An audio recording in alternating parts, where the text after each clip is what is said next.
बिस्मिल्लाहिर्रहमानिर्रहीम। आप देख रहे हैं हमारा यूट्यूब चैनल लीगल ईगल्स। आज का जो हमारा टॉपिक है वो पाकिस्तान की सबसे बड़ी अदालत अदालत उज़्मा सुप्रीम कोर्ट ऑफ पाकिस्तान के एक आज के 26 अगस्त 2021 के फ़ैसले के मुतल्लिक है। ये वीडियो बनाने का पर्पज़, ये वीलॉग बनाने का पर्पज़ बेसिकली उसमें मेंशन्ड एक ऐसे कानून की तरफ इशारा करना है जिसका ताल्लुक़ जिसके स्टेक होल्डर्स हम सब हैं। पाकिस्तान की तमाम आवाम जो उसकी स्टेक होल्डर है। सोमोटो एक ऐसी पावर है जो सुप्रीम कोर्ट के पास पाकिस्तान के आइन के आर्टिकल 184 के तहत दी जाती है। सुप्रीम कोर्ट के पास ये पावर्स इस्तेमाल करने के लिए उसके बाकायदा रूल्स एंड रेगुलेशंस भी होते हैं। सुप्रीम कोर्ट के पास ये इख्तियार है कि अगर उनको लगता है कि कहीं पर कोई मसला है और उनकी तवज्जो में आ जाता है, उनकी इन्फॉर्मेशन में आ जाता है, कोई मसला उनकी इन्फॉर्मेशन में आता है जहाँ पे अवाम मतलब पाकिस्तान के अवाम के वसी तर मफाद के लिए उस केस को टेकअप करना ज़रूरी हो और उस केस के लिए उनको ख़ुद से कोई अप्रोच ना भी करे, तो इसी सूरत में सुप्रीम कोर्ट के पास ये इख्तियार है कि वो पाकिस्तान के किसी भी इदारे के लोगों को, पाकिस्तान के किसी भी शहरी को अपने पास तलब करके उस मुकदमे की समाअत कर सकती है। बेसिकली ये मामला जो आज एक केस डिसाइड हुआ, इस केस में एक अजीब सा माहौल था। ये बेसिकली बज़ाहिर ये लग रहा था कि ये किसी आम पार्टी का केस नहीं है, ये 5 जजों का 2 जजों से मुकाबला है। 20 अगस्त को एक वाक़या पेश आता है। 4 सहाफ़ी जो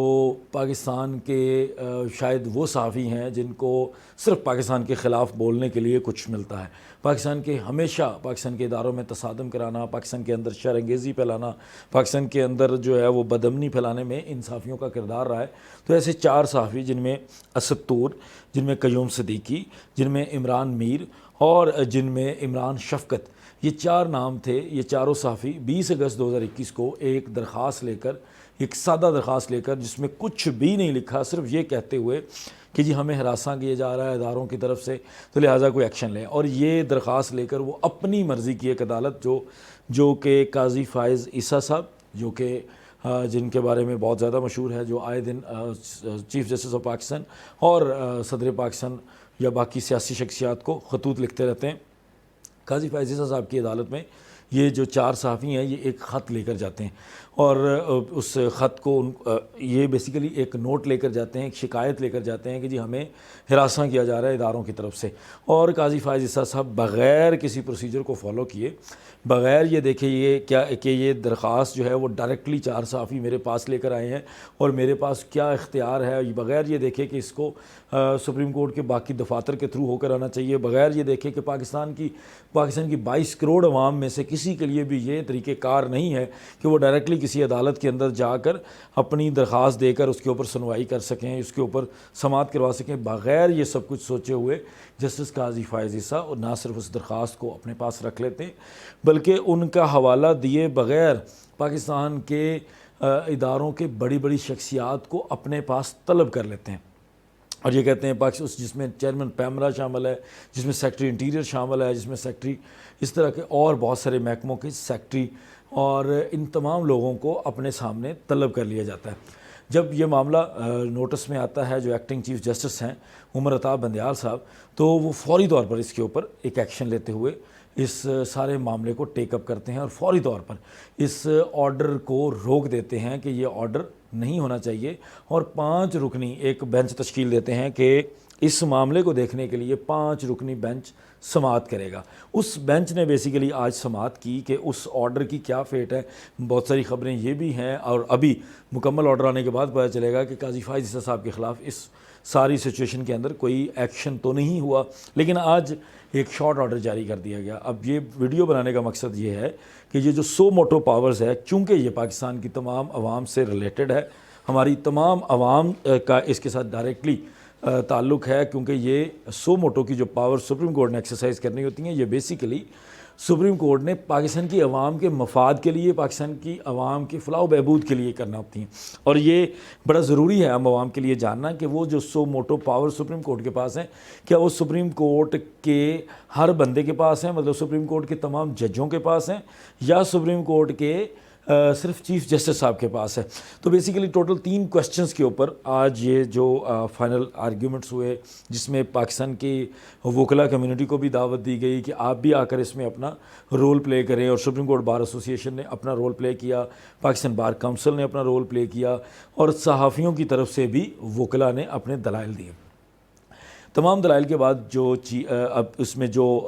آنریبل کورٹ نے 3 پوائنٹس رکھے کہ 3 پوائنٹس کو ہم نے آج ڈیسائیڈ کرنا ہے. سو موٹو پاور کیا ہے، سو موٹو پاور کو ایکسرسائز کرنے کا طریقہ کیا ہے، اور سو موٹو کون لے سکتا ہے. ان تینوں چیزوں کو سمجھنے کے لیے انہوں نے تمام جو لائر کمیونٹی تھی ان سے، اور جو صحافی تھے ان کی طرف سے پیش ہونے والے وکیل کو، اور پاکستان بار کونسل کے ریپریزنٹیٹو کو کہا کہ ہمیں اسسٹ فرمائیں کہ کیا ان تینوں چیزوں کا جواب آپ کے پاس ہے. ساری ڈسکشن ہونے کے بعد سپریم کورٹ بار ایسوسی ایشن کی بھی جو وہی رائے نکلی جو honourable chief justice of Pakistan کی تھی. تو آنریبل کورٹ نے یہ طے کیا کہ آج کے بعد کوئی بھی جج other than chief justice of Pakistan کے چیف جسٹس کے علاوہ کوئی بھی جج اپنے تئیں سو موٹو نہیں لے سکے گا. کوئی بھی جج ایسا کوئی بھی مقدمہ ان کے سامنے جو سماعت ہو رہی ہو، اور اس مقدمے سے متعلق ان کو لگتا ہو کہ کوئی فلاں بندہ بھی یا فلاں ادارہ بھی اس کے اندر انوالو ہے، تو ایسے لوگوں کو نوٹس دینے سے پہلے چیف جسٹس آف پاکستان کا اپروول ضروری ہوگا. اور یہ جو سو موٹو کی پاورز ہوں گی، یہ وسیع تر جو ایک سکوپ ہوگا ان پاورز کا، وہ صرف آنریبل چیف جسٹس کے پاس رہے گا. تو یہ انہوں نے آج کے دن میں ایک شارٹ آرڈر جاری کر کے یہ ڈیسائیڈ کیا. لیکن اب جو اس کے اندر جو فردر جو ابھی کویسچنز باقی ہیں، جو کہ مین آرڈر آنے کے بعد کنفرم ہوں گے کہ کیا سو موٹو سے متعلق اگر اس طرح کے کچھ سو موٹو لیے گئے ہیں تو ان کی فیٹ کیا ہوگی. اگر کوئی ایسی پروسیڈنگز آلریڈی چل رہی ہیں جس کے اندر جو قاضی فائز عیسیٰ صاحب ہیں یا قاضی فائز عیسیٰ صاحب کے علاوہ کوئی جج ہے اور انہوں نے کسی اور کو بھی اس کے اندر طلب کر لیا، تو ان کی فیٹ کیا ہوگی. یہ تمام چیزیں پتہ چلیں گی بعد میں. اب جو اس کو کنکلوڈ کرتے ہوئے تھوڑا سا ہم بتا دیں کہ پاکستان کے یہ پچھلے 6 دن میں پاکستان کے سب سے بڑے جوڈیشری کے ادارے سپریم کورٹ آف پاکستان کے متعلق اس طرح کی خبریں آ رہی تھی کہ پاکستان کی عدلیہ جو ہے وہ ایک پیج پر نہیں ہے. پاکستان کی سب سے بڑی عدالت سپریم کورٹ آف پاکستان کے ججز کا آپس میں اختلاف ہے، ان کی آپس میں ذہنی ہم آہنگی نہیں ہے. اوپینینز کا ڈفرینس ہونا جو آنریبل کورٹس ہوتی ہیں ان میں ہر جج کی اپنی اپنی اوپینین ہوتی ہے، لیکن جہاں پہ اس طرح کا اختلاف رائے آئے جس میں نظر آ رہا ہو کہ جس طرح کوئی ذاتی قسم کی مخالفت نظر آ رہی ہو، وہ یہ پہلی دفعہ ہوا ہے پاکستان کی ہسٹری میں.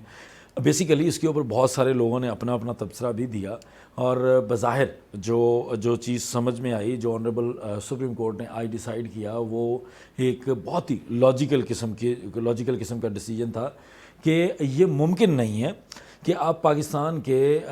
کچھ لوگوں کو، پاکستان کے کچھ نام نہاد صحافیوں کو، میں اگین ان کا نام لوں گا، یہ جو کچھ صحافی جو صحافی گردی کرتے ہیں، جو پاکستان کی سالمیت کے خلاف لکھتے ہیں، جو پاکستان کے اداروں کے اندر جو ہے وہ آپس میں ایشوز بنانے کے لیے، پاکستان کے اداروں کے اندر جو ہے وہ توڑ پھوڑ کرنے کے لیے، پاکستان کے اداروں کو برباد کرنے کے لیے، ان کا تشخص برباد کرنے کے لیے یہ جو کچھ صحافی کام کر رہے ہیں، جو ان میں سے 4 صحافیوں نے یہ بیسیکلی انیشیٹ کیا. اور اللہ تعالیٰ کے فضل و کرم سے پاکستان کی سب سے بڑی عدالت کے 5 ججوں نے جو آج فیصلہ دیا وہ بہت ہی زبردست قسم کا تھا، جس میں ان 4 صحافیوں کی اور ان کے پشت پناہی کرنے والے وہ تمام لوگ جو پاکستان کی سالمیت کے خلاف ہیں، ان لوگوں کے اس ایجنڈا کو کامیاب نہیں ہونے دیا گیا. اور جیسے ہی اب جب یہ تفصیلی فیصلہ آئے گا، ہم اس کو پڑھنے کے بعد ہم بھی اپنی رائے کا اظہار آپ کے ساتھ ضرور کریں گے. اور اگر آپ کی ان چیزوں سے متعلق آپ کا کوئی کویسچن ہو، آپ کی کوئی بھی رائے ہو، تو ہمیں کامنٹ سیکشن میں ضرور بتائیے گا. بہت شکریہ. السلام علیکم.